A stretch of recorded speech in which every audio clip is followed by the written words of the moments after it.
নমস্কার, শুভ সন্ধ্যা সবাইকে। আজকের গুরুকুল অনুষ্ঠানে স্বাগত। সুস্থ সমাজ গড়ে তুলতে সাংস্কৃতিক চর্চা এক অগ্রণী ভূমিকা পালন করে চলেছে।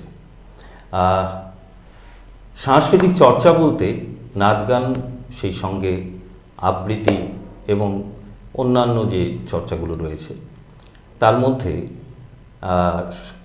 আবৃত্তি এবং বিভিন্ন মঞ্চ সঞ্চালনা এবং লেখনী এসব নিয়ে যিনি আমাদের উদ্বুদ্ধ করেছেন রায়গঞ্জ তথা উত্তর বাংলার একজন বিশিষ্ট বাচিক শিল্পী, আমাদের আজকের অতিথি শুভব্রত লাহিড়ী।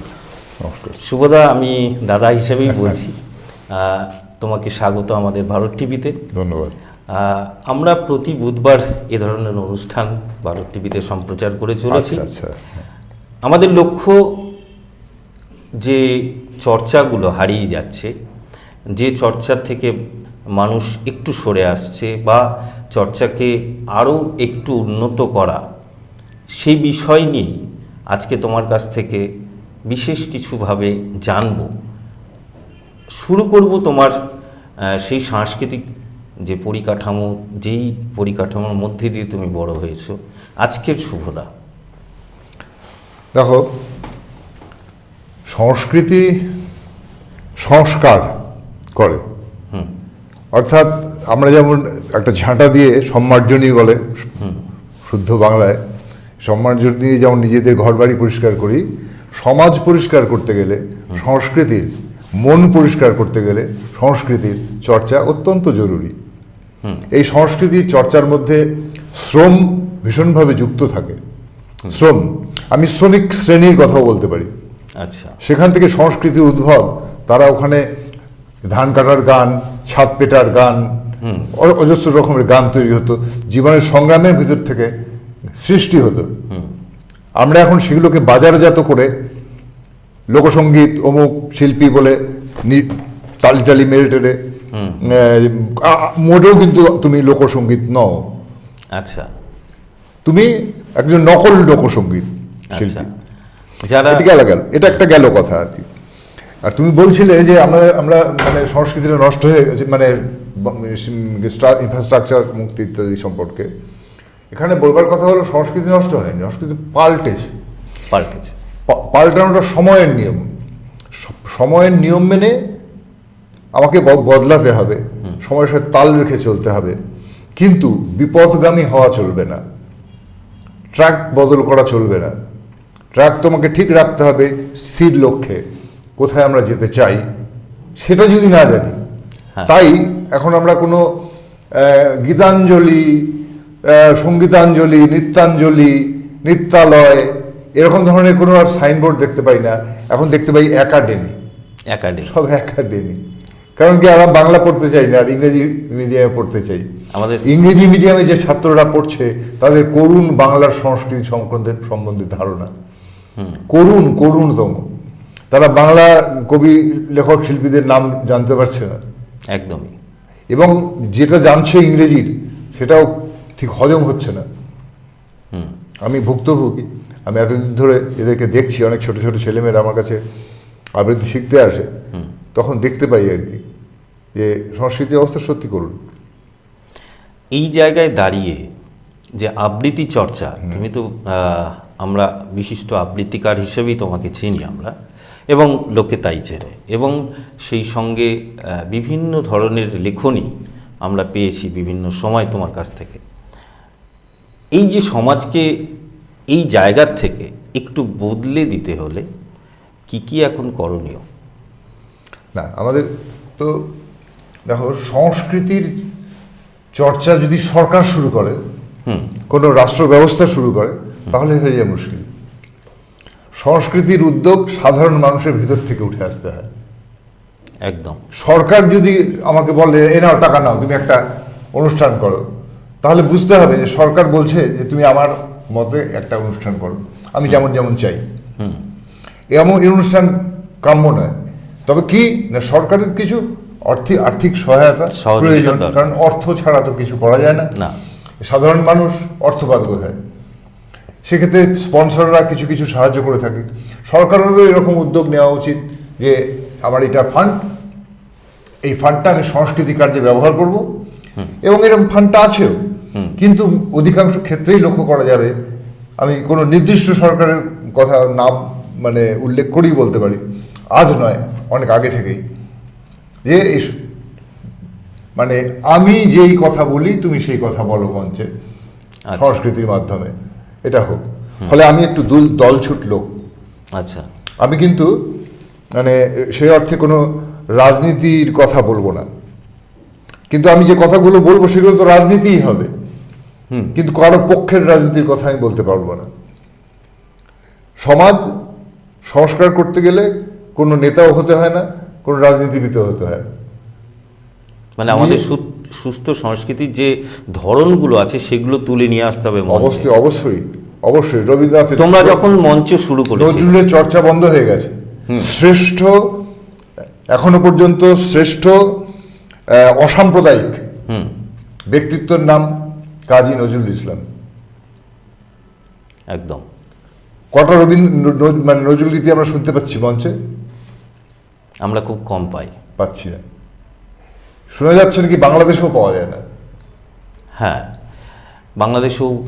অথচ নজরুল কত বিদেশি স্বদেশি নানা রকমের সুর নিয়ে এসে নতুন করে, রবীন্দ্রনাথ তো আমাদের অঢেল দিয়ে গেছে একদম, এবং রবীন্দ্রনাথ থেকেই হয়তো নজরুল পুষ্ট হয়েছে বলবো, কারণ অনেকটা বয়সে ছোট ছিল। তো সব কিছু মিলিয়ে রবীন্দ্রনাথের যেমন অবদান রেখে গেছে, তার ব্যাপারটা আরো বিস্তৃত ছিল, কিন্তু নজরুলের ব্যাপারটা গান এবং কবিতার মধ্যেই বেশিটা সীমাবদ্ধ ছিল। কিন্তু তার সাম্প্রদায়িক ভাবনার কথা ভাবলে, অসাম্প্রদায়িক যে চেতনা তার, সেটা আমাদেরকে অবাক করে। রবীন্দ্রনাথ লিখেছে কি যে মেধা দিয়ে, ধর্মের বেশে মোহ যারে এসে ধরে, অন্ধ সেজন মারে আর শুধু মরে। আর নজরুল লিখলো কি? নজরুল লিখছে যে তোমার বাণীরে করি গ্রহণ, ক্ষমা করো হযরত। একটা হচ্ছে খুব সাধারণ মানুষের কথায়, আর একটা হচ্ছে একটু উচ্চ স্তরের মানুষের কথায়, তাই না? এই দুইয়ের মধ্যে এই পার্থক্যটা রয়েছে, থাকবে, স্বাভাবিক কথা। তো এই মুহূর্তে যেটা আমাদের দরকার, সম্প্রীতির দরকার। সম্প্রীতি ছাড়া কোনো ভালো কাজ হয় না কখনো। তাহলে সবসময় লড়াই থেকে যাবে। সব সংসারের কথাই ভাবো না কেন, একটা সংসারের ভিতরে সবসময় যদি আমরা দুইয়ের মধ্যে খটামুটি করতে থাকি, তাহলে সংসারে কি শান্তি থাকে? তেমনি একটা সমাজ ব্যবস্থার মধ্যে নানা শ্রেণীর মানুষ, আমার ভারতবর্ষের কথা বলি আমি, এটা তো মানে একটা বহু ভাষাভাষী এবং ধর্মের দেশ। এত বিচিত্র ধর্ম এবং ভাষাভাষী সংস্কৃতির দেশ কিন্তু পৃথিবীতে নেই। এটা আমাকে একটা সুন্দর ফুলের বুকে মনে হয়, নানা রঙের ফুল দিয়ে সাজানো। সেক্ষেত্রে ভারতবাসী হয়ে যদি সবাই থাকতে পারি, তাহলে গোটাটা হয় সেই ভারতবাসী। ওই যে বুকের ডান্ডাটা, তাই না? একদম। আর ফুলগুলো সুন্দরভাবে সাজিয়ে রাখলো। তো সবাই ভারতবাসী, কিন্তু তাদের আচরণও ভারতবাসীর মতো হতে হবে, এটাও কাম্য। না, এই ভারতবাসীর মতো হচ্ছে না কেন? হচ্ছে না তো এত রাজনৈতিক কারণে। এটা ইতিহাসের বহু প্রাচীন ইতিহাস থেকে লক্ষ্য করা গেছে যে হিন্দু সেনা প্রধান আর মুসলমান রাজা, আর মুসলমান সেনাপ্রধান হিন্দু রাজা, ইয়েগুলো দিচ্ছে কে? পরামর্শগুলো কে দিচ্ছে? একজন মুসলমান রাজাকে হিন্দু পরামর্শ দিচ্ছে, একজন হিন্দু রাজাকে মুসলমান প্রধান সেনাপতির পরামর্শ দিচ্ছে। এর কি উদ্দেশ্য? ধর্মটা আসলে রাজনীতি, ধর্মটাকে রাজনীতির মাঠে ময়দানে একদম। যখন ধরো চার্চের যখন ইয়ে ছিল, যখন প্লেটোর কথা বলি, অ্যারিস্টটলের কথা বলি, আমরা কি বলে হেমলক খাইয়ে মেরে দেওয়া হলো না অ্যারিস্টটলকে, কি বলে এই যে মানে সবসময় তো নামগুলো মনে পড়ে না, বয়স হয়ে যাচ্ছে, স্মৃতিতেও থাকে না।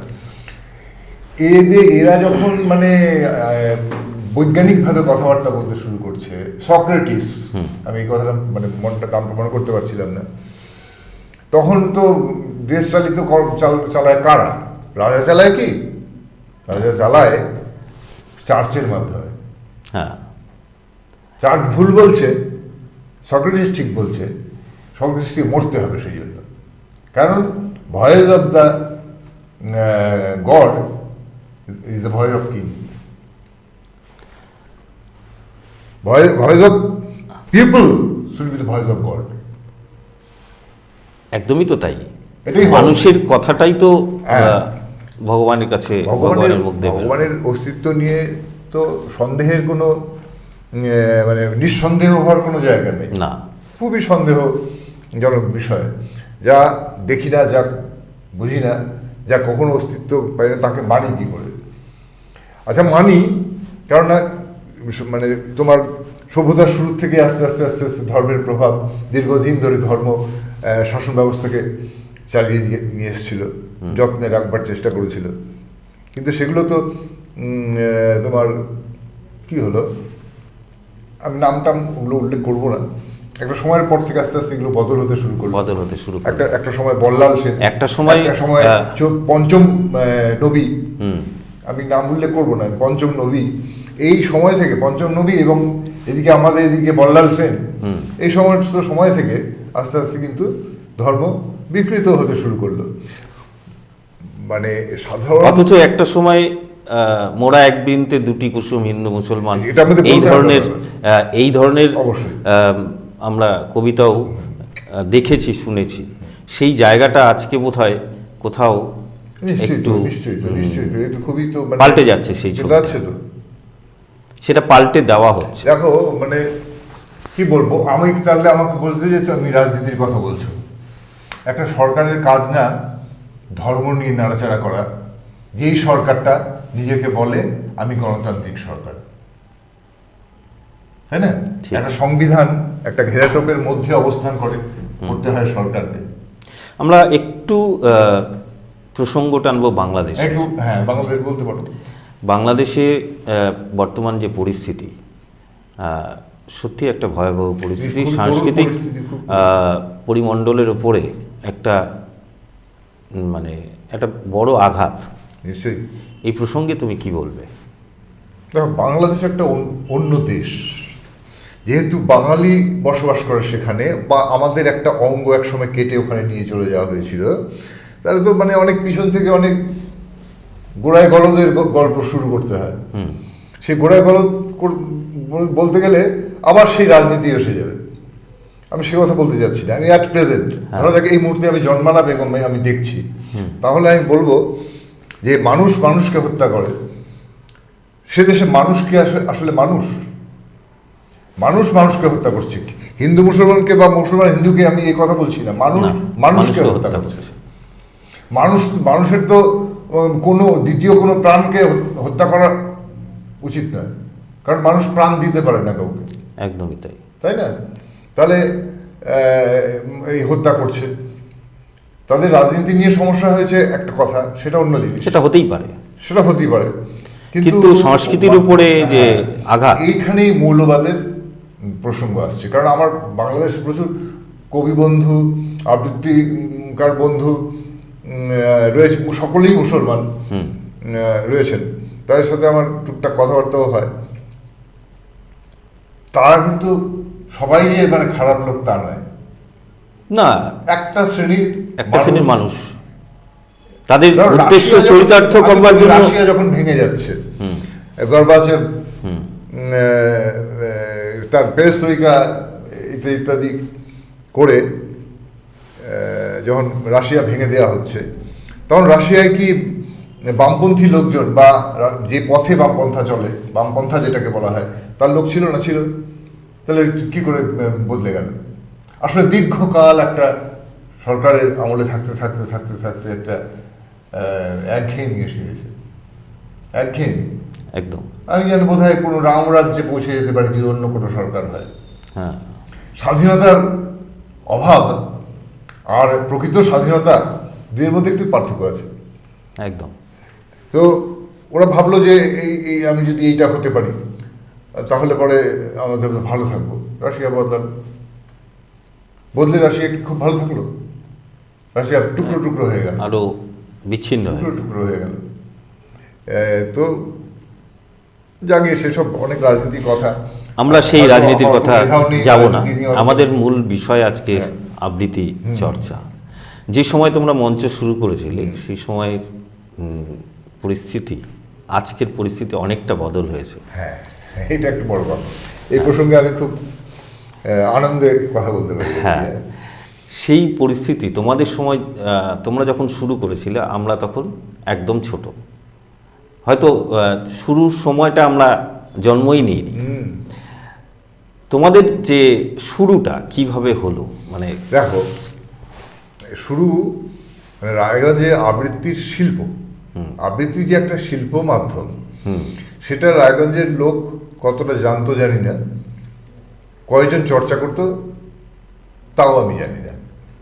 আমি জানি প্রত্যেকটা চর্চার কাজের আগে একটা করে সলতে পাকানোর সময় থাকে। একটা যখন পুজো হবে, আচ্ছা হবে, তখন পরিচালনার আগে সলতে পাকানো হয়, প্রস্তুতি পর্ব। এরকম প্রস্তুতি পর্বে দু একজন লোকের নাম আমি উল্লেখ করতে পারি রায়গঞ্জ শহরের, যেমন কানু বোস, রায়গঞ্জ ইনস্টিটিউটের কানু বোস, কিংবা রায়গঞ্জ ছন্দনের অশোক ব্যানার্জি, কিংবা কি বলে মনোজ সরকার, আরও নাম দু চারটা বলা যাবে, গুগলি গোসাই, ওই বাড়ির মানে একজন, মানে গোসাই বাড়ির একজন। এরা টুকটাক আবৃত্তি করতেন, ঠিক আছে, মানে কবিতা পড়তেন, আবৃত্তি করতেন, এই কথাটা কথা কবিতার বই পড়তেন, এরা কবিতা পড়তেন। কিরকম মানে 1 বছর 1.5 বছরে হয়তো 1-2টা কবিতা বলেছে কি বলেনি, না যে মঞ্চের পর্দা সরবে তারপর বলবে। আর যারা রাজনীতি করে, রাজনীতির মঞ্চে যারা থাকে, তারাও মঞ্চের বক্তা, মূল বক্তা আসার আগে আমি একটা কবিতা বললাম, এরকম। কিন্তু শিল্পী হিসেবে তারা কেউ ছিল না, তারা প্রত্যেকে নমস্য শ্রদ্ধেয়, এ কথা মানে। কিন্তু রায়গঞ্জে ধরো ওটা হচ্ছে 76 সাল। আর কি হতো, স্কুলগুলোতে এই একটা চর্চার জায়গা ছিল, চর্চা না, বছরে একবার করে সংস্কৃত প্রতিযোগিতা হয়, এই প্রতিযোগিতায় তুই একটা কবিতা বলিস, এরকমভাবে আবৃত্তি হতো। আর ছিল আমাদের মূল ছিল 2টো দীপালি উৎসব, দেবীনগর দীপালি উৎসব, আর এদিকে হচ্ছে দেওশ্রী আমাদের দীপালি উৎসব। এখানে আবৃত্তির প্রতিযোগিতা হতো। আমি বেশ প্রতিযোগিতার নাম দিয়েছি, কিন্তু খুব বেশি দিন টিকতে পারিনি প্রতিযোগিতায়, কারণ আমাকে কান ধরে টেনে নামিয়ে দেওয়া হলো। কারণ আমি নাম দিলে পরে আর কোনো মানে প্রতিযোগী থাকে না। ও আচ্ছা আচ্ছা। ফলে আমাকে নিয়ে গিয়ে বিচারকের জায়গায় বসিয়ে দেওয়া হলো। খুব অল্প দিন, খুব অল্প, একেবারে খুবই অল্প। তো তখন আবার সেটা একটা শ্লাঘাও বোধ হতো, আমি এখন বিচারক। হ্যাঁ, কিন্তু প্রতিযোগিতার খুব দরকার আছে আজকের দিনে। মানে সেই অর্থে তাহলে প্রথম আবৃত্তি শিল্পী কিন্তু আমি। হ্যাঁ, আমরা সেটাই জানি, হাতে গোনা তাদের মধ্যে একজনকে আমরা হয়তো 1-2জনকেই খুঁজে পাবো যারা আবৃত্তি চর্চা আমাদের আইকন বলতে পারি, মানে যাদের হাত দিয়ে অনেকেই কলকাতা থেকে এদিকে শিলিগুড়ি, সেই সময় তোমাদের আবৃত্তি চর্চা যেটা ছিল সেটা মাইকের সামনে দাঁড়িয়ে আবৃত্তি চর্চা। আজকে তুমি যখন চিন্তা করো তখনকার মাইক্রোফোনের অবস্থা আর আজকের যে ডিজিটাল, আজকে ডিজিটাল জগতে অনেক রকম ইকুইপমেন্ট আমরা পেয়ে যাচ্ছি। সেই সময় যে আবৃত্তি আমরা শুনতাম আর আজকের দিনের আবৃত্তি মেকানিজম দিয়ে অনেক কার্য করা যায় এবং বদল করা হয়েছে। আজকের দিনে মানে দাঁড়িয়ে আমরা আবৃত্তি চর্চাটাকে হাতে গোনা কজন, তোমরা 1-2জন আইকন আছে, বাকিরা একটু চর্চা করছে, আবার খুব তাড়াতাড়ি হারিয়েও যাচ্ছে। অথচ আবৃত্তি চর্চা করলে আমরা যেটুকু শুনেছি জেনেছি তোমাদের মুখ থেকে, এই আবৃত্তি চর্চার অনেক গুণাগুণ রয়েছে, সেগুলো যদি একটু আমাদের বিস্তারিত। গুণাগুণ বলতে কি, সঙ্গীতের যে মায়াজাল তৈরি হয়, সুরে সঙ্গতে যে মায়াজাল তৈরি হয়, তাদের মানে কথার যে বাণীর যে অর্থ অনেকটা বাধাপ্রাপ্ত হয় বলে আমার মনে হয়।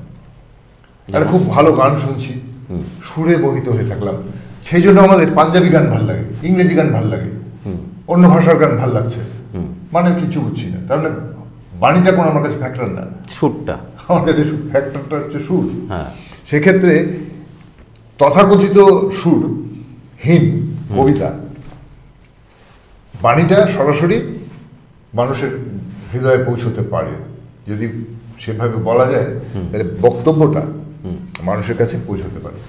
এক্ষেত্রে আবৃত্তির ভূমিকা বিশেষ গুরুত্বপূর্ণ। তুমি জানবে যে পৃথিবীতে যে সাহিত্যে নোবেল পুরস্কার, তার 90%-এরও বেশি হচ্ছে কবি। হ্যাঁ, 90%-এরও বেশি হচ্ছে কবি। কবি।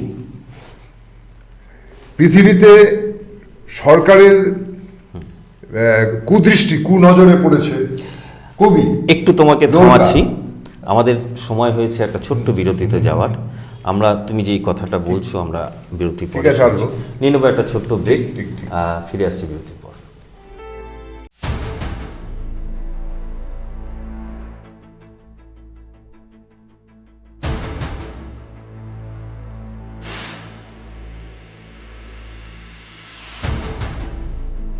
এখন আর চার দেওয়ালের ভেতরে নয়, এবার সরাসরি আপনার মুখোমুখি।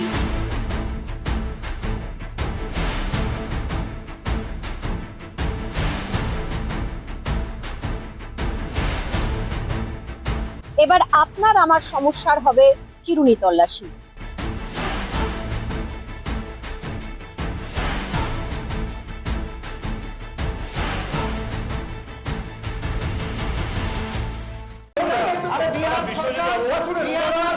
রায়গঞ্জের উন্নয়নে কি এক হবে শাসক বিরোধী? ঝগড়া নয়, রাজনৈতিক বিতর্ক দেখুন সাপ কথায় ভারত টিভিতে। আমি রাধা মাধব, আমার সাথে দেখুন সাপ কথা প্রতি রবিবার দুপুর 3টায়। যে কথা কেউ বলে না, যেদিকে কেউ তাকায় না, গভীর থেকে আরো গভীরে বিশ্লেষণ হবে এবার চুলচেরা।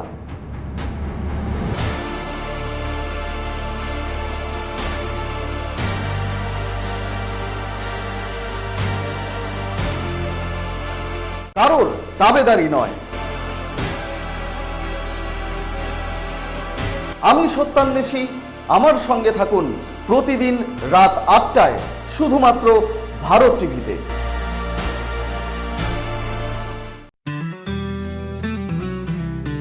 গ্রসারি থেকে কসমেটিক্স,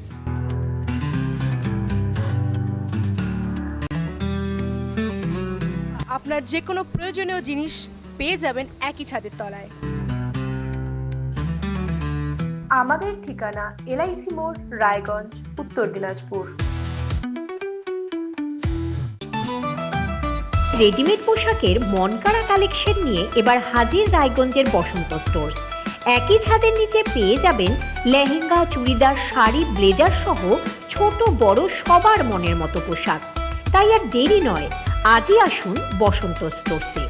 আমাদের ঠিকানা বিধাননগর মোড়, এনএস রোড, রায়গঞ্জ, উত্তর দিনাজপুর।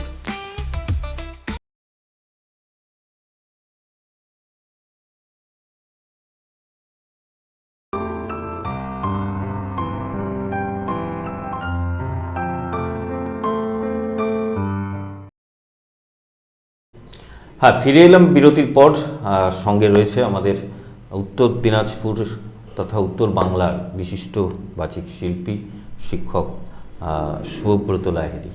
আমরা যে কথায় ছিলাম, হ্যাঁ, যে বলছিলাম যে মানে কবি কবি সংখ্যা কেন নোবেলে বেশি। আসলে সরকার বিরোধী, এস্টাবলিশমেন্ট বিরোধী কথাবার্তা সবচেয়ে আগে ছয় হচ্ছে একজন কবিকে। কাজ সরকারের মানে যেগুলো খারাপ সেই জিনিসগুলো একজন কবি সবচেয়ে বেশি সংবেদনশীল মানুষ হয়। এই সংবেদনশীলতা প্রথম কবিকে আক্রমণ করে। কবি কবিতা লেখে, ঠিক আছে, প্রতিবাদী কবিতা লেখে। এবার তাই বলে কি সে প্রেমের কবিতা লেখে না? প্রেমের প্রতিবাদ থাকে। আমরা নাজিম হিকমতের নাম জানি, জেলখানার চিঠি তার কবিতা, তার দীর্ঘ সময় যার মানে তুরস্কের কবি, তুরস্কের কবি নাজিম হিকমত সরকার বিরোধী কবিতা লেখার কারণে বা রাজনৈতিক কারণে তাকে জেলবন্দি করে রাখা হয়েছে। সে লিখছে তার জীবনের গল্প। নাজিম হিকমত বলতেন যে শিল্প মানুষকে জীবন সম্পর্কে মিথ্যা ধারণা দেয় সে শিল্পই না। জীবন সম্পর্কে যদি মিথ্যা ধারণা দেওয়া হয়, কল্পনার রাজ্যে যদি মানুষকে শুধু বিচরণ করিয়ে নিয়ে যাওয়া যায়, তো সে শিল্প নয়, জীবন শিল্পই আসল শিল্প। মানে কবিতা, তুমি বলতে চাচ্ছ যে কবিতার যে লাইনগুলো, কবিতা যে তৈরি হচ্ছে, মানুষের কথাটাই উঠে আসছে। সেই মানুষের কথা উঠে আসে বলেই সরকারের রক্তচক্ষু দীর্ঘদিন শামসুর রহমানকে কলকাতায় এসে বসবাস করতে হয়েছে বাংলাদেশ ওয়ারের সময়। এরকম বেঞ্জামিন মোলায়েজ, তাকে ফাঁসি দেওয়া হয়েছে দক্ষিণ আফ্রিকায় নেলসন ম্যান্ডেলার উপরে কবিতা লেখার জন্য। আমরা একটু গুরুগম্ভীর আলোচনা আমরা সরকার কিভাবে তৎকালীন ব্রিটিশ সরকার নজরুলকে কারাবন্দি করেছিল। আমরা একটু গুরুগম্ভীর আলোচনার মধ্যে ছিলাম, আমরা চলে যাব আরেকটু সহজ সরলভাবে। আবৃত্তি করতে গেলে সেটাকে প্রথম কিভাবে তৈরি করা দরকার, মানে একজন শিল্পী? দেখো, অনেকে বলে যে আবৃত্তি শেখানো যায় না, যেমন গান শেখানো যায়, নাচ শেখানো যায়, পড়াশোনা শেখানো যায়, বিজ্ঞানের যে কোনো বিষয় নিয়ে শেখানো যায়, আবৃত্তি নাকি শেখানো যায় না এক শ্রেণীর লোক বলে। কেন বলে তা জানি না, কারণ আমি ওইটা বিশ্বাস করি না। আমি বিশ্বাস করি যে বিজ্ঞান যেখানে আছে, যার একটা প্রকরণ আছে, হ্যাঁ, গ্রামার আছে, আবৃত্তির একটা গ্রামার আছে, সেটা শেখানো সহজেই সেটা দিয়ে শেখানো যায়। সেটাকে দিয়ে গানে যেমন তোমাদের স্বরলিপি একটা তোমাদের চোখের সামনে স্বাভাবিক গ্রামার বলে মনে করো, সেটা তো আছে। কবিতায় এরকম কিছু নোটেশন নেই, তাহলে তোমরা যে এর থেকেই মনে করে যে শেখানো যায় না। হয়তোবা আসলে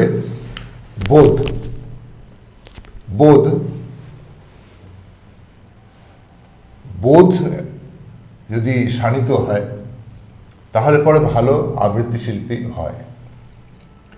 কণ্ঠ একটু ভালো না একটু খারাপ কিচ্ছু এসে যায় না। কণ্ঠটা একটু ভালো না একটু খারাপ কিচ্ছু এসে যায় না। তাহলে মহিলাদের কণ্ঠে আবৃত্তি হতো না প্রেমের কবিতা ছাড়া। মহিলারাও কিন্তু সংগ্রামের কবিতা বলে, বোধ থেকে বলে, এক্সপ্রেশন। ইয়েস, মানে আমি আন্ডারস্ট্যান্ডিংটা, আমার কবিতার কথা কি বলছে সেটাকে ঠিক বুঝে নিয়ে যদি আমি প্রকাশ করতে পারি, হ্যাঁ, তার জন্য কিছু মানে সব কিছুরই ইনফ্রাস্ট্রাকচার লাগে।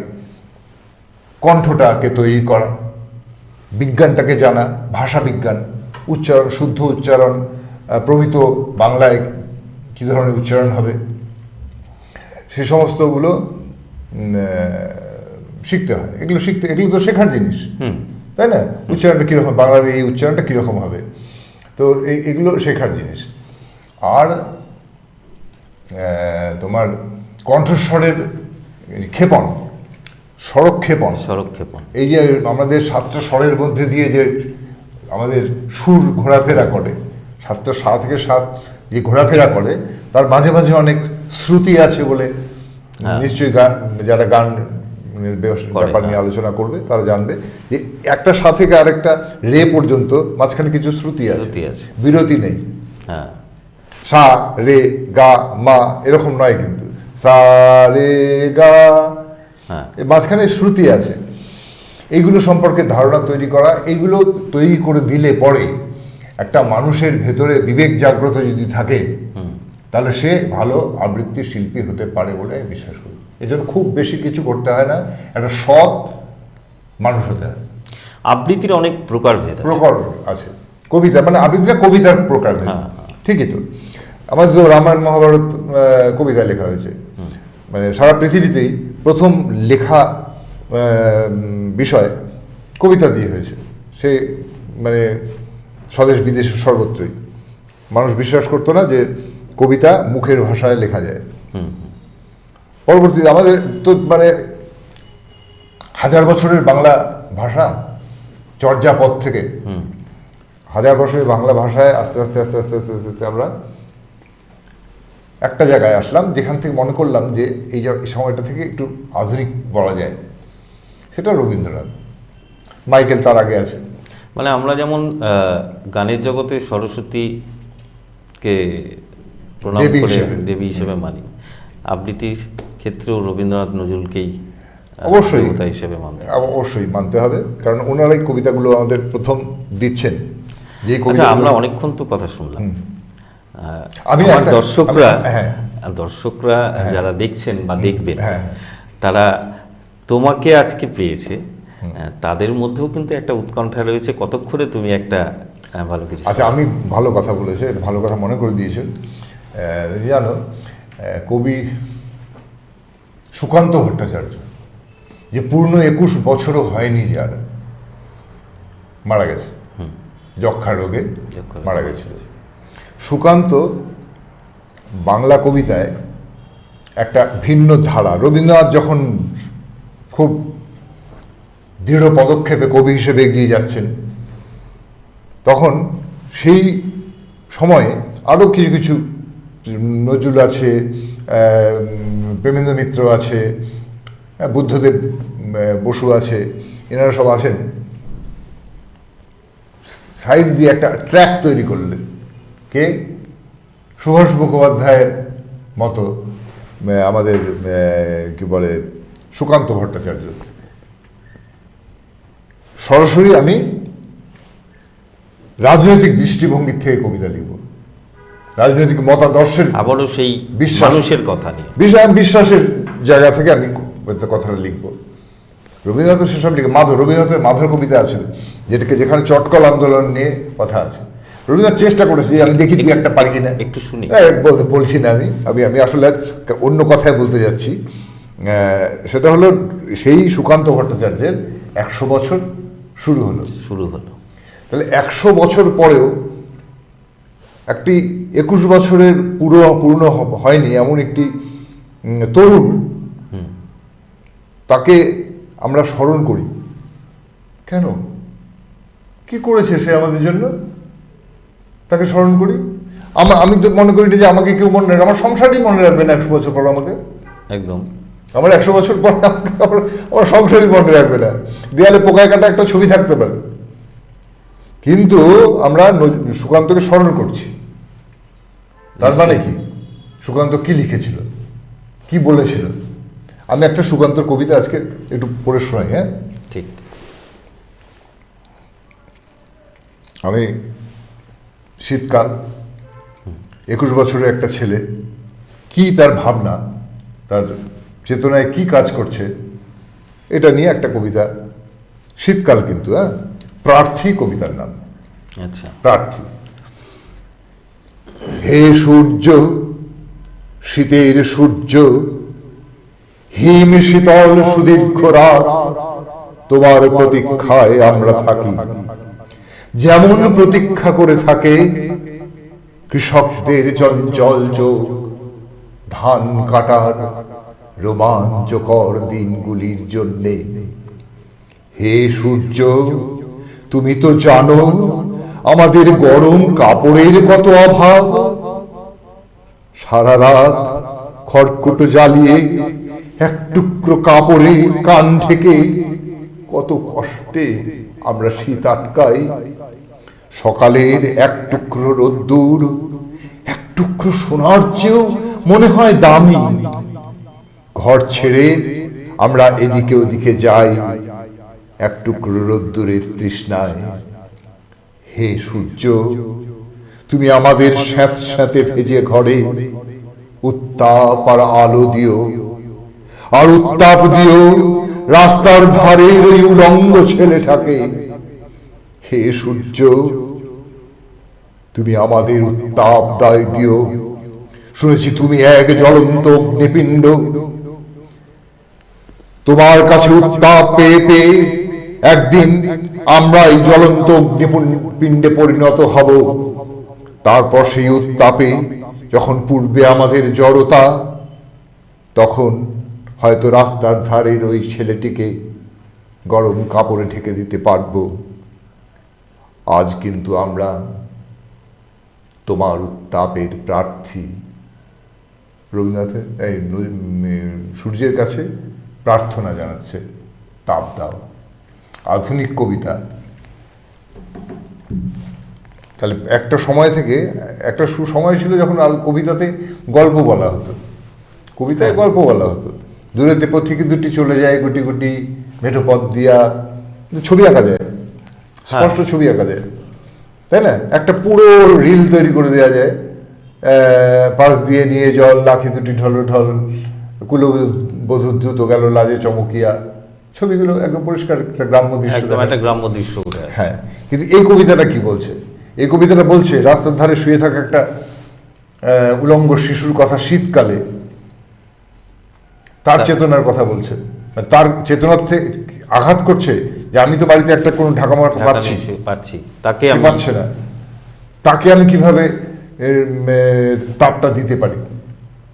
সূর্যের কাছে দিয়ে প্রার্থনা, তুমি আমার এর সংগ্রামের কবিতা, উপলব্ধি। হ্যাঁ, আমাকে সেই শক্তি দাও যাতে আমি তাকে তার সমস্ত রকম, শুধু ঠান্ডার ব্যাপারটা, ঠান্ডাটা একটা প্রতীকী কথা, মানে আমি তার পাশে যেন থাকতে পারি। উলঙ্গ একটা প্রতীকী কথা। কবিতায় প্রতীক অত্যন্ত গুরুত্বপূর্ণ। আধুনিক কবিতায়, আগের কবিতায় অতটা ছিল না, অলংকারের অন্যান্য বিষয়গুলো বেশি হতো, প্রতীকটাকে এখন কবিতার মূল বিষয়। এই যে কবিতাটা তুমি যেটা বললে, সেটা গদ্য কবিতার মধ্যে পড়বে না। আমি এই বিষয়টাই একটু জানতে চাই, এবং আমার মনে হয় আমার দর্শক বন্ধুরা যারা দেখছেন বা দেখবেন তারাও জানতে চাইবে, গদ্য কবিতা, ছন্দ কবিতা, এই যে ভাগগুলো, সেটাকে তুমি একটু যদি আমাদের। দেখো, ছন্দ, মূল 3টে ছন্দ,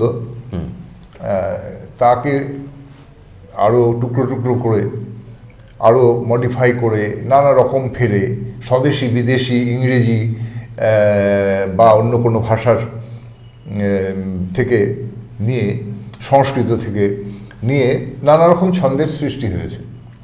ছন্দ কি? ছন্দ আসলে সময়ের হিসাবপত্র, হিসেব নিকেশ, টাইমের হিসেব নিকেশ। ছন্দ তো একটা টাইমেই যাবে। দেখো, ধান চাল, বান চাল, বাক চাল চলছে, জানমান দিনমান চলছে, এই রিদিমটা পাচ্ছি, কিন্তু এর মাঝখানে যে সময় ব্যাপ্তি, ধান চাল বান চাল, সময়ের পার্থক্য ঘটলো কিনা? এই যে সময়ের নানা রকম সময়কে ব্যবহার করে এক ধরনের একটা ছন্দ। আরেকটা হচ্ছে কি গদ্য ছন্দ, গৈরিশ ছন্দ। গদ্য ছন্দে গদ্যের মতো করে কথা বলা হচ্ছে, কিন্তু একটা কবিতা যখন গদ্য ছন্দের একটা আমাকে একটু শোনাবে। তুমি দেখো না, শুভ দাশগুপ্তর কবিতা সবগুলোই গদ্য ছন্দে লেখা। একটু যদি শুনি। পদ্য আর কি শোনাবে? গদ্য ছন্দের কবিতা বলি, মনে পড়ে, খুব মনে পড়ে। আচ্ছা, আমি আমি আমি ভালো কথা, আমি একজন লোকাল কবি, আমাদের স্থানীয় কবির কবিতা, একটা গদ্য ছন্দের কবিতা শুনিয়ে দিই। আমার মনে পড়ে গেল যে এটা আমার কাছে আছে। তোমরা সবাই চেনো, আমাদের রায়গঞ্জবাসী তো অবশ্যই জানে, অভিজিৎ সরকার ছবি আঁকে। ওকে বেশিরভাগই মানে চিত্রশিল্পী হিসেবে মনে করে। আমি মনে করি আসলে জীবন শিল্পী, প্রকৃত অর্থে জীবন শিল্পী। এই অভিজিৎ সরকার সম্পর্কে আমাকে একজন প্রশ্ন করেছিল, আমি তোমার কবিতাটা শোনার পরে আমি সেটা আমি পড়ি। একটা গদ্য ছন্দের কবিতা বলতে কি বোঝায়? অর্চনা আমার প্রেমিকার নাম নয়, অভিজিৎ সরকারের লেখা। কুলিক ফরেস্টের প্রতিটি পরিযায়ী পাখি জানে অর্চনা আমার প্রেমিকার নাম নয়।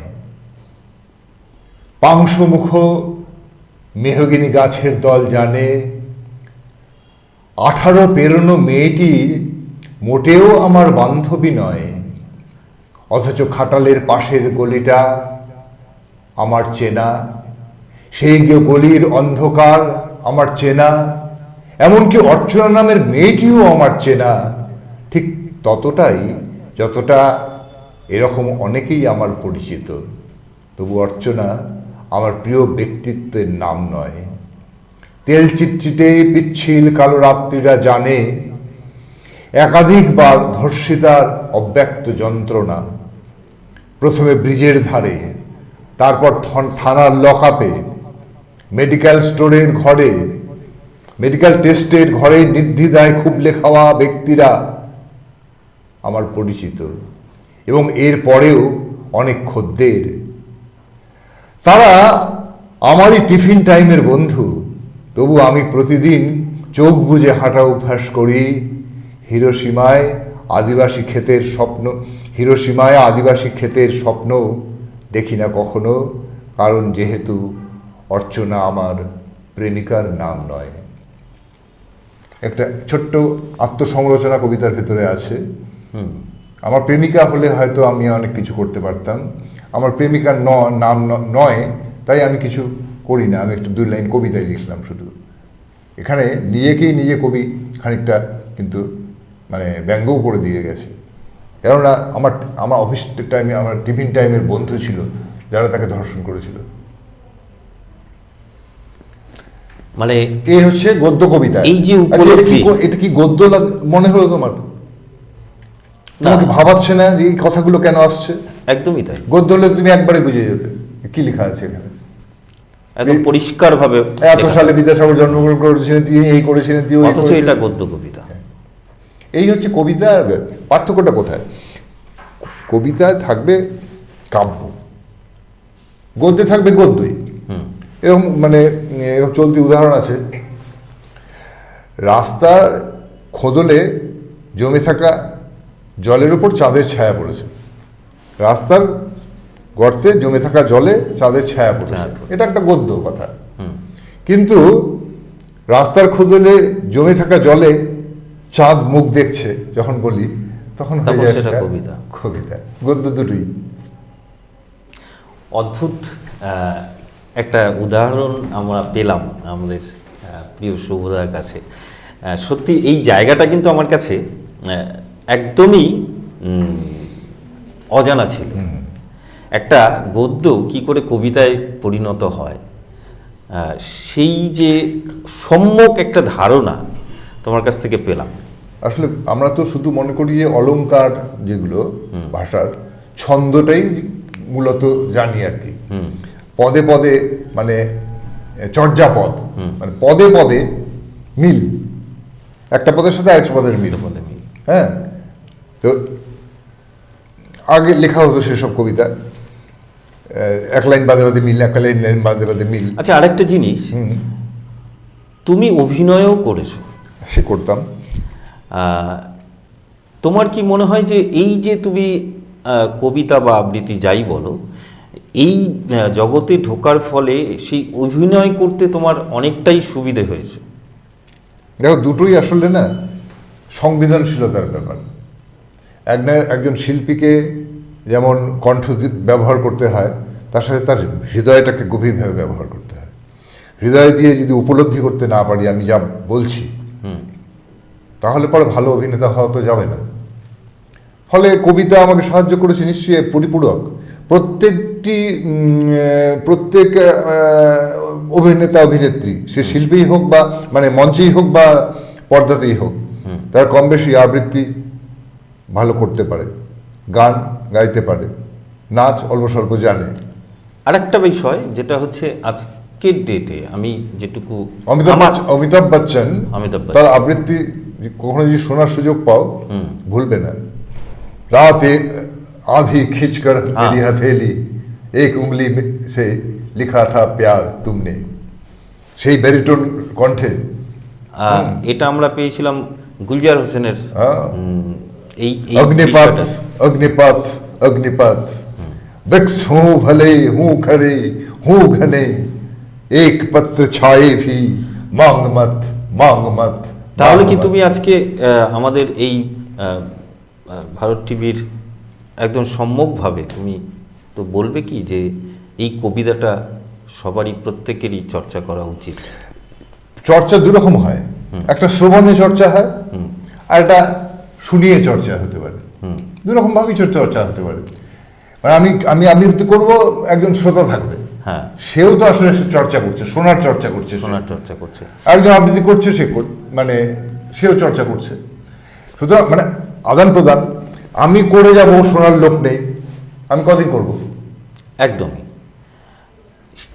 এই জায়গাটায় দাঁড়িয়ে তুমি যেটা বলছো যে আমি করে যাব, শোনার লোক নেই, আজকে কি তোমার কোথাও মনে হচ্ছে যে এই শোনার লোক, কবিতা শোনার লোক কমে যাচ্ছে?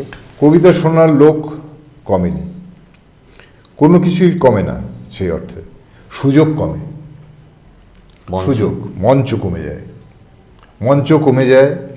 কেননা মঞ্চ বেশিরভাগটাই স্পন্সরে হয়, তাদের উদ্দেশ্য একটা থাকে, এমনি তারা পয়সা খরচা করে না।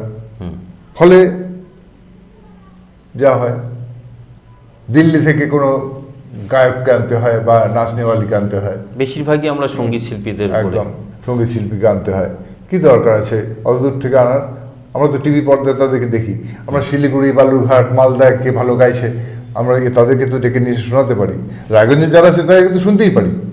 কেন উল্টোভাবে আমরা চাইবো যে রায়গঞ্জের যারা শিল্পী আছে তারা গেল শিলিগুড়ি, মালদা, আমাদের উত্তরবঙ্গের নানা প্রান্তে, এমনকি দক্ষিণবঙ্গে যেতেই বা আপত্তি কি?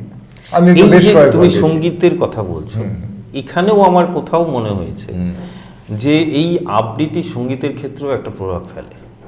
সে ফেলে। কারণ আমি অ্যাজ এ দর্শক বা শ্রোতা যদি থাকি সঙ্গীত মঞ্চে, সেখানে একজন শুধুমাত্র গেয়েই চলেছে, মনে হয় সেটা সেই মঞ্চটা সফল হয় না। মানে শ্রোতার মনটা আস্তে আস্তে একঘেয়েমির দিকে যায়। সেখানে কোনো শিল্পীকে আমি দেখেছি সুন্দর একটা কি মুখবন্ধ করছে, বা গানের ফাঁকে ফাঁকে তার যে বলার ধরন, হ্যাঁ, সঞ্চালনটা আমি কি আলাদা জায়গায় আসছি, ওটা নিয়েও আমি আলোচনা করব। মানে গানের ফাঁকে ফাঁকে সেই শিল্পী, সঙ্গীত শিল্পীর যে কথাবার্তা, লোকের সাথে ইন্টারাকশন করা, সেটাও কিন্তু একটা প্রভাব থাকে বলে। না না, সেটা তো সুচারুভাবে মানে এটা হচ্ছে পরিবেশন করার, খাদ্য পরিবেশন করার জন্য একটা সুন্দর মানে তোমার চামচ, একটা সুন্দর প্লেট, একটা সুন্দর টেবিল যেমন লাগে, তেমনি একটা সুন্দর সঙ্গীত পরিবেশনের আগেও সেই সুন্দর পরিবেশটা তৈরি করে দেওয়ার জন্য এই একটু, তার মানে একটা সঙ্গীত শিল্পীকেও কবিতা নিশ্চয়ই একটু ভাবনা চিন্তা করতেই হয়। হ্যাঁ, আজকের দিনে কবিতাকে একটু আপডেট করবার জন্য বিভিন্ন রকম আবহ সঙ্গীত ব্যবহার করা হচ্ছে। আমরা শুভব্রত লাহিড়ীকে সেই আবহ নিতে আমরা কোনোদিনই দেখিনি।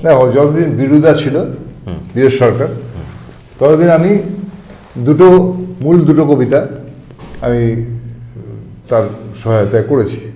তখন আমি নেহাতি মানে স্কুল ছেড়ে কলেজে গেছি, বহুকাল আগের কথা।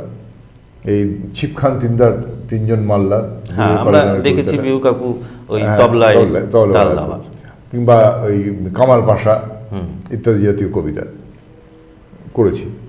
কিন্তু পরবর্তীকালে আমি যেটা বিশ্বাস করি আসলে, যে আবহ গানে যেভাবে ব্যবহার করা হয়, কবিতায় ব্যবহার করা যায় না। কিন্তু যারা ব্যবহার করছে তারাই বলতে পারবে, আমি তার উত্তর দিতে পারবো না। আমার মনে হয় না সব্যসাচীর কোনো আবহের দরকার ছিল কখনো, প্রদীপ ঘোষের কোনো আবহের দরকার পড়েনি কখনো। তারাও নেহাত দেয়নি যে দুই চারটা শব্দ, তা নয়, কিন্তু সেই অর্থে আলো, এমনকি মেকআপ, শরীরে মেকআপ, এগুলো দরকার ছিল না, কণ্ঠই এত। আজকের দিনে কি কবিতা দেখার একটা সেটা একটা আলাদা জায়গা। ধরো আমি বলি, আমার অভিজ্ঞতার কথা বলি। আমি একটা কবিতা আবৃত্তি করছিলাম দেহশ্রীর মঞ্চে, ওদের প্রাইজ ডেতে। এখানে একটা কবিতা বলতে বলতে হঠাৎ করে 2 লাইন সঙ্গীত, ওই কবিতার লাইন থেকেই সুর ফেলে দিলাম। আমাকে আমাদের অচিন্ত সেন মশাই, আমাদের রবীন্দ্রসঙ্গীত শিল্পী, সুবোধ তুই এটা কি করলি? তুই এটা কি করলি? আচ্ছা, আমি বললাম খারাপ লেগেছে? বলছে না, খারাপ তো লাগেনি। তাহলে আবৃত্তি তো করলি না তুই? আপনি নতুন একটা নাম দেন। কোনো কিছুই আগে থেকে ছিল না। আবৃত্তি যে আগে থেকে ছিল, গান যে আগে থেকে ছিল এমন তো নয়, গাছে ফলেছিল। আমি করেছিলাম এরকম, ওই বাবু মশাই বলে একটা কবিতা আছে শঙ্খ ঘোষের, কুমির কাঁদতে থাকে, কুমির কাঁদতে থাকে আয় আমাকে নামা নামা বলে, কিন্তু বাপু আর যাব না চড়াতে জঙ্গলে। এই হচ্ছে লাইন। কুমির কাঁদতে থাকে আয় আমাকে নামা নামা বলে, কিন্তু বাপু আর যাব না চড়াতে জঙ্গলে। আমি ঢের বুঝেছি, হাহা ঢের বুঝেছি, ঢের বুঝেছি, খেয়ে দিবেছি নামের ওসব আদর, সামনে গেলেই ভরবে মুখে প্রাণ ভরে তাই সাধু, তুমি সে বন্ধু না। এই যে এক জায়গা মানে থেকে আরেক জায়গায় একঘেয়ামোটাকে তুমি একটু পাল্টে দিলে। একটু এটা ওটা করে মানে গানের ক্ষেত্রে যেটা খুব সহজ করে দেওয়া, কবিতার ক্ষেত্রে একটু কঠিন, অনেকেই সাহস করবে না। দূরের পাল্লা কবিতাটা যেমন মানে প্রায় সকলেই দূরের পাল্লা শুনেছি, কবিতা হ্যাঁ। পড়ে থাকে, 4 লাইন 8 লাইন এরকম পাঠ্য থাকে, ওটা কিন্তু আসলে 400 লাইনের কবিতা। আচ্ছা, তো এরকম একটা ছিপখান তিনদার তিনজন মাল্লা, চৌপর দিনভর দেয় দূর পাল্লা। তাহলে এটা আমি শুরু করতাম, আমার কোনো মিউজিক লাগতো না, আমি করতাম ছিপখান তিনদার তিনজন মাল্লা, তিনজন মাল্লা, তিনজন মাল্লা, তিনজন মাল্লা, তিনজন মাল্লা, ছিপখান তিনদার তিনজন মাল্লা, চৌপর দিনভর দেয় দূর পাল্লা, তিনজন মাল্লা, তিনজন মাল্লা, তিনজন মাল্লা, তিনজন মাল্লা। মানে এটাই আমি তোমার বলছি, 3 শুনছে হ্যাঁ পাবলিক, আমি কিন্তু বলছি, হ্যাঁ, শুনছে 3। এই যে মানে কানেকশন করা, পাবলিকের সাথে কানেকশন করা, একটুখানি মিউজিক্যাল করে তোলা, এগুলো টুকটাক একটু পরিবর্তন আনতে হবে। নিশ্চয়ই করা যেতে পারে। কেউ ভালো বলবে, কেউ খারাপ বলবে, সেটা অন্য কথা। গ্রামাটিক্যাল তুমি যখন জাজমেন্টে বসবে, সেই জায়গাটায় দাঁড়িয়ে আমি যদি সেই শ্যুটটা করি, তখন সেটা কি গ্রামাটিক্যালি তুমি সেটাকে নেব না, নেবে না? না। আচ্ছা, গ্রামাটিক্যালি ধরো একটা যেমন খুশি বলো কবিতার আসরে কেউ যদি একটা আঞ্চলিক ভাষার কবিতা নিয়ে আসে, তাহলে আমি বলবো যে এটা ঠিক করবে না সে। তার কারণ যারা জাজমেন্টে বসেছে তার সেই ভাষাটা জানে না। খুব ভালো একটা পয়েন্ট তুমি নিয়েছো, যেটা এই মুহূর্তে আরো একটু বিস্তারিত জানা যেতে পারে। ধরো এই যে মানে আমাদের আজকের কোনো একটা ধরো ছাত্র যুব উৎসব, জেলা বা রাজ্য স্তরের প্রতিযোগিতা, তুমি একজন পার্টিসিপেন্টকে মানে কিভাবে তৈরি হয়ে যেতে বলবে? ধরো যদি মানে নির্দিষ্ট কবিতা দেওয়া থাকে, তাহলে সেই কবিতা সেখানে নির্দিষ্ট কবিতা দেওয়া থাকে না। হ্যাঁ, থাকে না। তাহলে অবশ্যই সে কোনো আঞ্চলিক কবিতা নেবে না, তাহলে একটা ইংরেজি কবিতা নিয়েও তো যেতে পারে সে, আচ্ছা, তাই না? হ্যাঁ, ইংরেজি কবিতা নিয়েও যেতে পারে। বলেছে একটা কবিতার আবৃত্তি করো, তো একটা ইংরেজি কবিতা কি আবৃত্তি করলাম। জাজমেন্টে যে বসলো সে বাংলার মাস্টারমশাই বসেছে, তুমি না করছো কেন?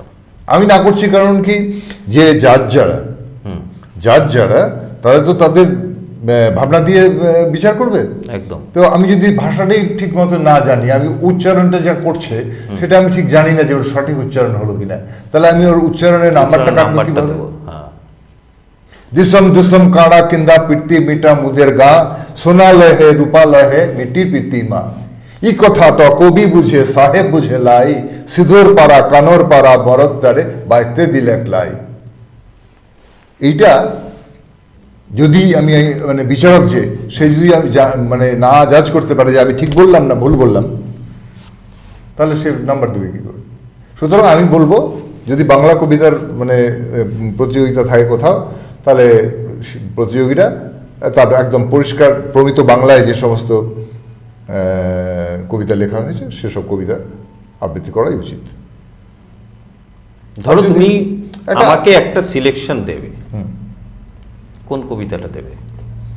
না, মানে আমি কোন কবিতাটা এই অর্থে বলতে চাইছি, সেই কবিতাটাই নয়, মানে কি ধরনের কবিতাটা তুমি দিতে চাই? হ্যাঁ, আমাকে যদি কেউ ফ্রি হ্যান্ড দেয় যে আমরা দাদা একটা প্রতিযোগিতা করতে যাচ্ছি, আমাকে একটা কবিতা নির্বাচন করে দিন, তা আমি প্রথমে জিজ্ঞেস করলো বয়স রেঞ্জ কত, কোন বয়সের ছেলেমেয়েরা করবে, একদমই তাই। সেই অনুসারে আমি কবিতা বাঁচব। যেই কবিতার মধ্যে আছে কি বলবো আনন্দ, যে শিশু হয় তাহলে আনন্দ, যদি মানে পূর্ণবয়স্ক অন্তত মানে 18-21 ওপরে যদি কেউ হয় তাহলে চেতনার কবিতা আমি বেছে দেবো। চেতনার কবিতা যাকে বলে, যেরকম হ্যাঁ যেমন সুকান্ত কবিতা লিখেছে, যেমন নজরুল কবিতা লিখেছে, আচ্ছা হ্যাঁ যেমন আমাদের জয় গোস্বামী লিখেছে, আচ্ছা আমাদের এখন অনেকেই লিখছে ভালো ভালো কবিতা, সমস্ত কবিরা সব আছে, তাদের কবিতা আমি বেছে দেবো যে হ্যাঁ এগুলো করো। একটা শোনো, আমি একটা জিনিস তোমাকে বলছি, দেখো আমি ফরচুনেটলি আমি কোন বয়সের জন্য তুমি আমি আমি ভাবছো আমি সেটা বলছি ধরো এই কবিতাটা যদি মানে দেওয়া যায় তাহলে এটা 8 থেকে 12 বছর বয়সের বাচ্চাদের জন্য এই কবিতাটা আমি নির্বাচন করে দেব।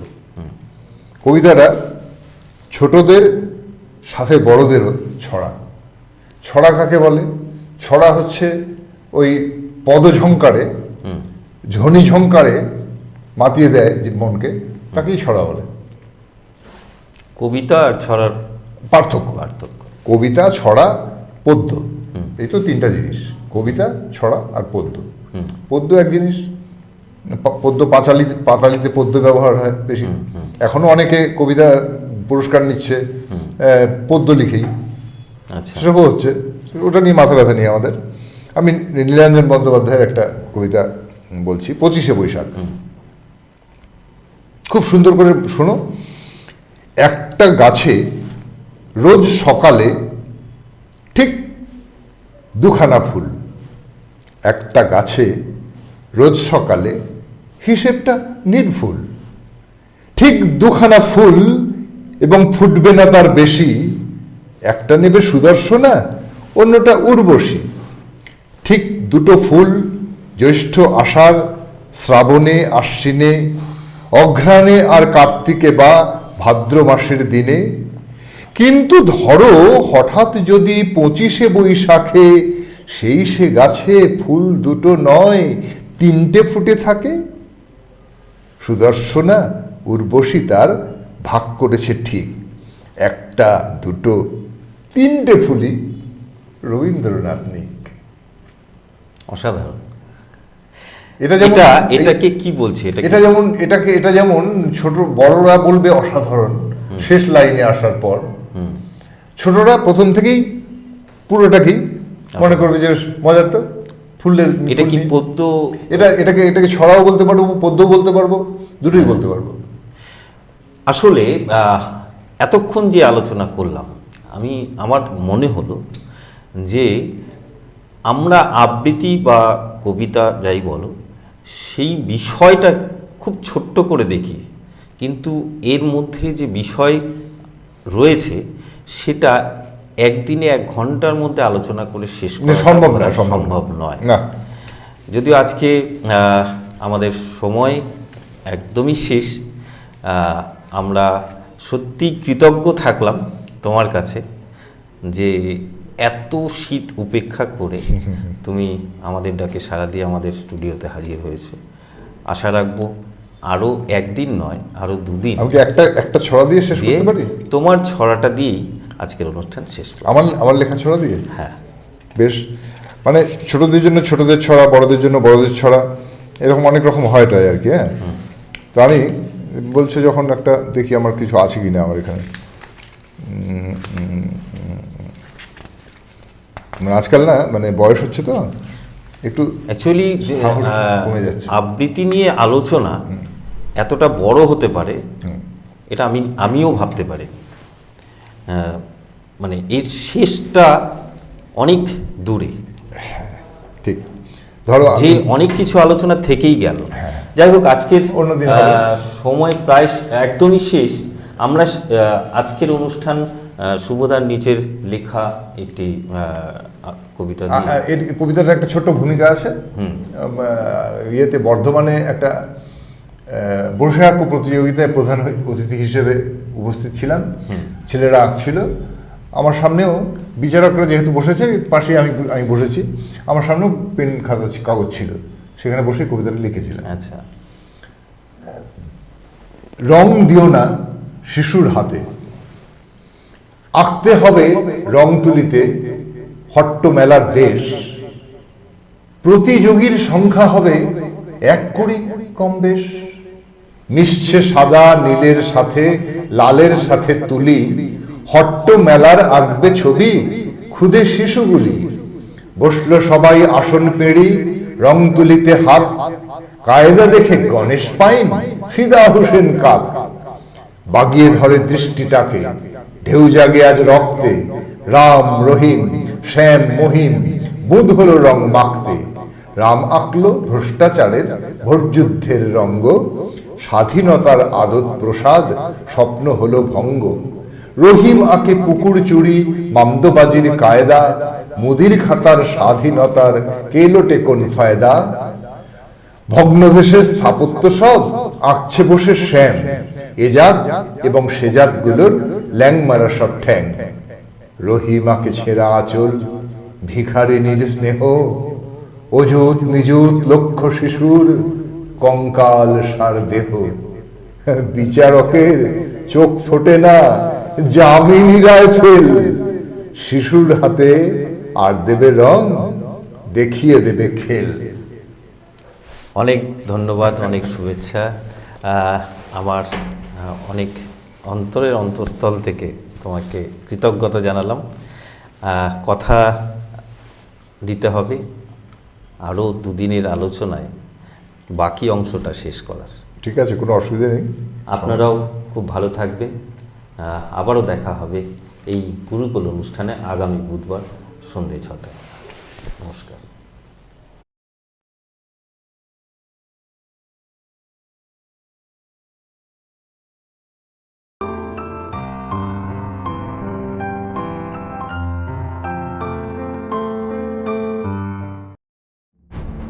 যে কথা কেউ বলে না, যেদিকে কেউ তাকায় না, গভীর থেকে আরো গভীরে বিশ্লেষণ হবে এবার চুলচেরা।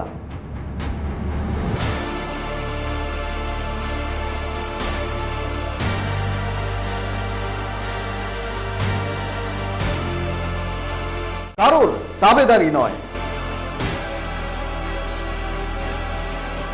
আমি সত্যান্বেষী, আমার সঙ্গে থাকুন প্রতিদিন রাত 8টায় শুধুমাত্র ভারত টিভিতে।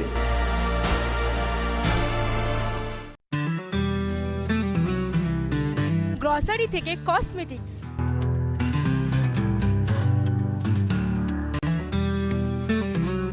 আপনার যে কোনো প্রয়োজনীয় জিনিস পেয়ে যাবেন একই ছাদের তলায়। আমাদের ঠিকানা এলআইসি মোড়, রায়গঞ্জ, উত্তর দিনাজপুর। রেডিমেড পোশাকের মনকাড়া কালেকশন নিয়ে এবার হাজির রায়গঞ্জের বসন্ত স্টোর্স। একই ছাদের নিচে পেয়ে যাবেন লেহেঙ্গা, চুড়িদার, শাড়ি, ব্লেজার সহ ছোট বড় সবার মনের মতো পোশাক। তাই আর দেরি নয়, আজই আসুন বসন্ত স্টোর্সে। আমাদের ঠিকানা বিধাননগর মোড়, এনএস রোড, রায়গঞ্জ, উত্তর দিনাজপুর। চোখের সমস্যা বাড়ার আগেই আজই আসুন জীবন রেখা হসপিটাল, আপনার পরিবারের নতুন ভরসা। আপনার স্বপ্ন এবার আপনার শহর রায়গঞ্জে।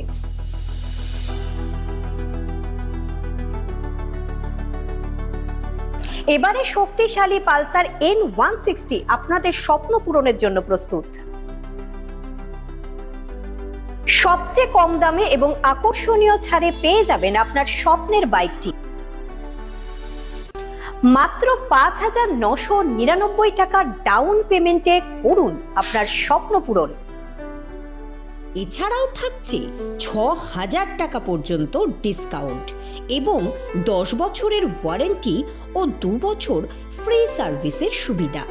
সাথে থাকছে আরও অতিরিক্ত সেভিংসের সুযোগ। তাই আজই আসুন বাজাজ হুইলসে। আমাদের ঠিকানা পূর্ব অশোকপল্লী, পুরনো জাতীয় সড়কের পাশে, রায়গঞ্জ, উত্তর দিনাজপুর।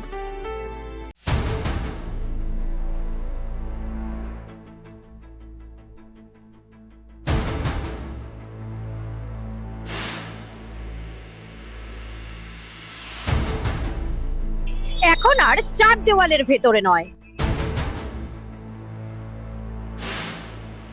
এবার সরাসরি আপনার মুখোমুখি।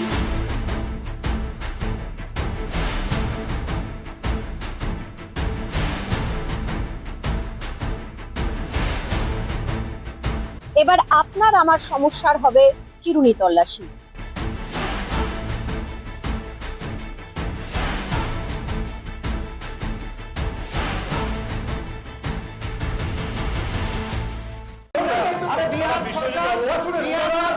রায়গঞ্জের উন্নয়নে কি এক হবে শাসক বিরোধী?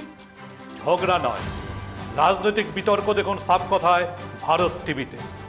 আমি রাধা মাধব, আমার সাথে দেখুন সাপ কথা প্রতি রবিবার দুপুর ৩টায়।